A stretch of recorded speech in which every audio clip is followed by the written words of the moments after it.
If your Google Chrome downloads are taking forever, we are going to fix that right now by enabling a hidden feature called parallel downloading. This essentially splits your large files into smaller parts and downloads them all at the exact same time, which speeds up the whole process significantly. To turn this on, open up your Chrome browser on your computer or phone. Go right up to the address bar at the top, clear out whatever is there, and type in chrome://flags, then hit enter. This opens up a hidden experimental settings page. You will see a large search bar right at the top of this page.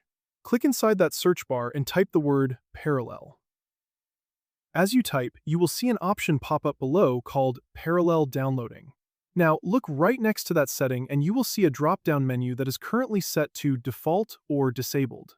Click on that drop-down menu and change it to Enabled. The important thing to know here is that this change won't take effect until you restart your browser. As soon as you select Enabled, a small button will pop up at the very bottom right corner of your screen that says Relaunch. Click that Relaunch button.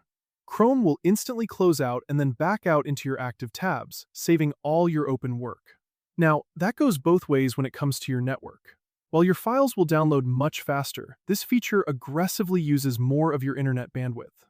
In my case, I notice that if I am downloading a massive file with parallel downloading turned on, other web pages might load a tiny bit slower for those few moments because Chrome is pulling so much power to finish your download. If you ever want to change it back, just search for the same flag and switch it back to default.